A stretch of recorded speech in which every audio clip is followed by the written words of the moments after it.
माफ भी कर दे, और ये भी हो सकता है कि अल्लाह ताला इन फराइज के छोड़ने की हमको सजा दे।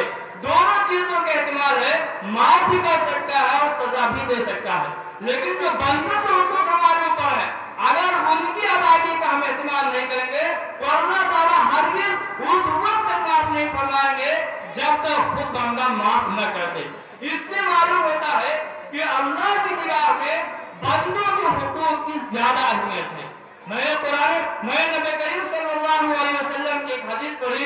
उस हदीस के अंदर अल्लाह के नबी सल्लल्लाहु अलैहि वसल्लम ने सहाबा किराम से सवाल करके क़यामत तक आने वाले तमाम इंसानों मुसलमानों को बात समझा दी है कि अल्लाह के हुकूक का मर्तबा क्या है और बंदों के हुकूक का मर्तबा क्या है। एक बार नबी अकरम सल्लल्लाहु अलैहि वसल्लम की मजलिस लगी हुई थी, सहाबा किराम तशरीफ फरमा थे। अल्लाह के नबी सल्लल्लाहु अलैहि वसल्लम को जब कोई अहम बात सहाबा किराम को बतलानी होती थी तो पहले सहाबा किराम से सवाल करते थे। सवाल करने का मकसद ये होता था कि सहाबा किराम नबी करीम सल्लल्लाहु अलैहि वसल्लम की बात को पूरी तवज्जो से गौर से सुने। अल्लाह के नबी सल्लल्लाहु अलैहि वसल्लम ने पूछा, अतदरूना मनिल मुफलिस, जानते हो गरीब और नादार कौन है? सहाबा किराम से पूछा कि रसूल सल्लल्लाहु अलैहि वसल्लम ने, क्या तुम लोगों को मालूम है कि गरीब और नादार और फकीर कौन है? कालू अल मुफलिसु फीना मन ला दिरहम लहु वला मता।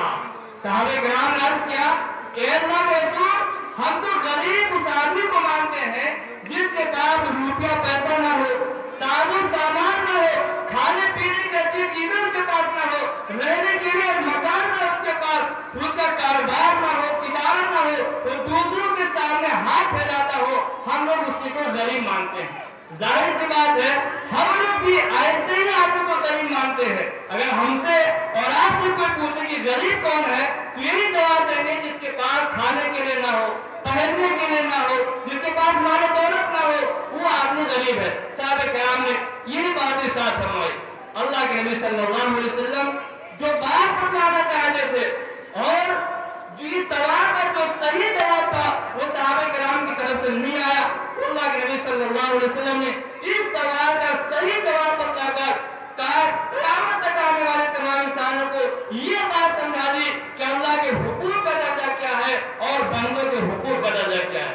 अल्लाह के नबी सल्लल्लाहु अलैहि वसल्लम ने फरमाया, काला इन्नल मुफलिसा मिन उम्मती मन याती यौमल क़ियामती बिसलातिन व ज़कातिन व सियामिन।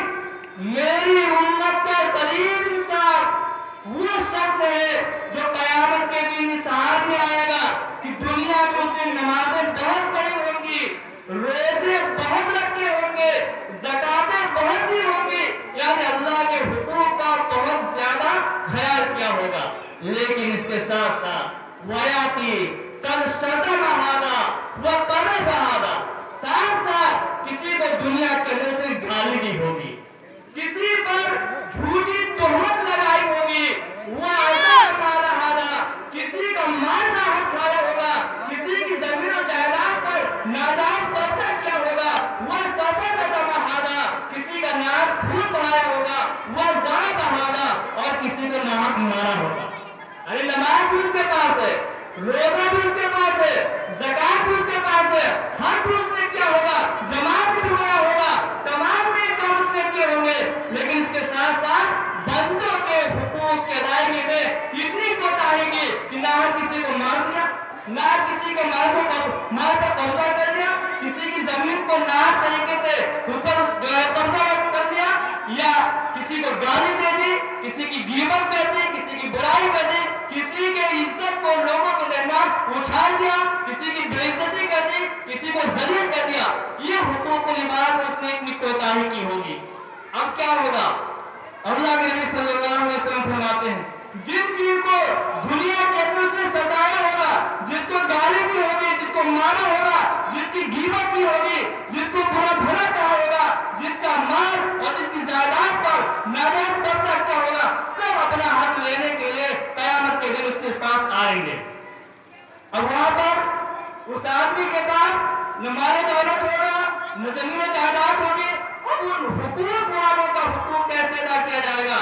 अल्लाह के नबी सल्लल्लाहु अलैहि वसल्लम फरमाते हैं फयुता हादा मिन हसनातिही व हादा मिन हसनातिही, ये नमाज पढ़ती होगी जिसकी बुराई की होगी, दुनिया के अंदर जिसको जलील क्या होगा, जिसके माल पर नाजायज कब्जा क्या होगा, सबको इसकी नेकियां ले लेकर देता चला जाएगा। अब क्या होगा? उसकी नेकियां जितनी थी सब खत्म, नमाज की नेकियां, रोजे की नेकियां, हज की नेकियां, ज़कात की नेकियां सब खत्म, लेकिन अभी हकदार बाकी हैं, अभी कुछ लोग बाकी हैं जिनके हुकूक की अदायगी जो जरूरी है। अब क्या होगा? अल्लाह के नबी सल्लल्लाहु अलैहि वसल्लम फरमाते हैं जो हकदार खड़े होंगे उनके पास जो गुनाह होगा, उनके पास जो बुराइयां होगी, उनके बुराइयों को लिया जाएगा, युखज़ु मिन सय्यातिहिम फतुरिहत अलैहिम, उनकी बुराइयों को लिया जाएगा और इस नमाजी के ऊपर, इस रोजेदार के ऊपर, इस हाजी के ऊपर लाद दी जाएगी। तुम फिर इस हाजी, नमाजी, रोजेदार और ज़कात अदा करने वाले को जहन्नम के अंदर फेंक दिया जाएगा। क्यों?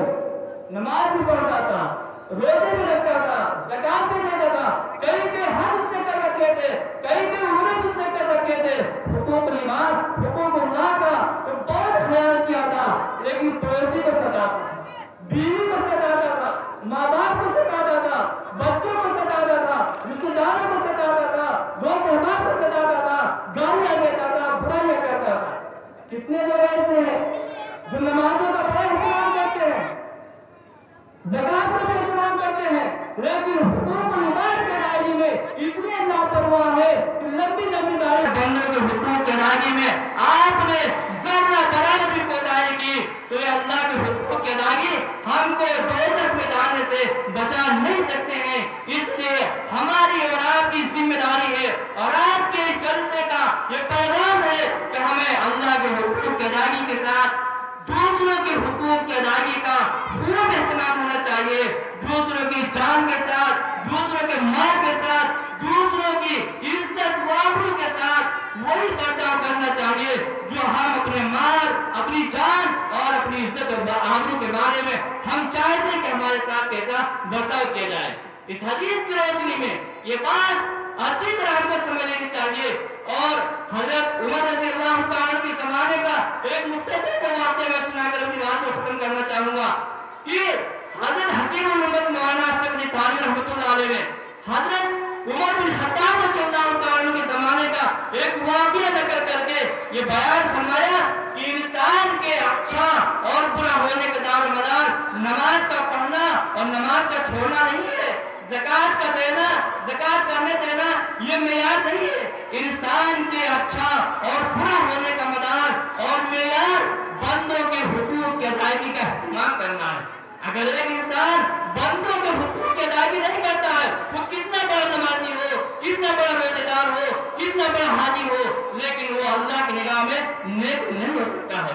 हज़रत उमर रज़ी अल्लाह तआला अन्हु के ज़माने में एक मुकदमा पेश आया, उस मुकदमे के दो गवाह पेश किए गए। एक गवाह तो ऐसा था कि हज़रत उमर रज़ी अल्लाह तआला अन्हु अच्छी तरह से जानते थे कि ये इंसान, ये गवाह बहुत नेक है, इसकी गवाही को कबूल की जानी चाहिए। लेकिन दूसरा आदमी ऐसा था जिसके बारे में हज़रत उमर रज़ी अल्लाह तआला अन्हु को कुछ मालूमात नहीं थी, उनको ये नहीं पता था ये आदमी गवाही कबूल करने के लायक है या नहीं। इसलिए मजलिस में ऐलान किया, कोई शख्स है जो इस गवाह के बारे में जानता हो कि कैसा है, ये अच्छा है या बुरा है, इसकी गवाही मानी जाए न मानी जाए, कोई आदमी है इसके बारे में बता सकता है। एक आदमी खड़ा हुआ और अर्ज़ किया, ऐ अमीरुल मोमिनीन, मैं इसको जानता हूँ, बहुत अच्छा आदमी है। एक आदमी ने गवाही दी खड़े होकर मजलिस के अंदर कि ऐ अमीरुल मोमिनीन, इस गवाह के बारे में मैं जानता हूँ कि बहुत अच्छा आदमी है। हज़रत अमीरुल मोमिनीन रज़ी अल्लाह तआला अन्हु ने उस आदमी से पूछा, कैसे जानते हो बहुत अच्छा आदमी है, क्या तुमने कभी इसके साथ सफर किया या तुम इसके पड़ोसी हो? अगर तुमने इसके साथ सफर किया होगा तो तुम्हारे साथ अच्छा बर्ताव किया होगा, या अगर तुम इसके पड़ोसी हो गए तो तुम्हारे साथ इसने अच्छा बर्ताव किया होगा। तो क्या तुमने اس کے ساتھ سفر کیا یا تم اس کے پڑوسی ہو، اگر ان دو باتوں کی بنیاد پر تم کہہ رہے ہو یہ آدمی اچھا ہے تو میں مان لوں گا، لیکن اگر یہ باتیں نہیں ہے تو پھر تم نہیں کہہ سکتے کہ آدمی اچھا ہے۔ اس آدمی نے کہا اے امیر المومنین، میں نے اس کے ساتھ سفر کیا ہے اور نہ میں اس کا پڑوسی ہوں۔ تو حضرت عمر رضی اللہ تعالیٰ عنہ نے کتنی بڑی بات بیان فرمائی، وہ سننے کے لائق ہے۔ حضرت عمر رضی اللہ تعالیٰ عنہ نے فرمایا لگتا ہے تم نے اس کو مسجد کے دروازے سے نکلتے ہوئے دیکھا ہوگا اور کہہ دیا کہ بہت اچھا آدمی ہے، کہ نمازوں کا پابند ہے، نماز پڑھ کر روزانہ مسجد سے نکلتا ہے۔ تم اس بنیاد پر اس کو کہہ رہے ہو اچھا ہے، اگر اس بنیاد پر کہہ رہے ہو تو میں نہیں مانوں گا۔ اس لیے کتنے ایسے نمازی ہیں جو نماز تو پڑھتے ہیں لیکن حقوق العباد کی ادائیگی کا اہتمام ہرگز نہیں کرتے ہیں۔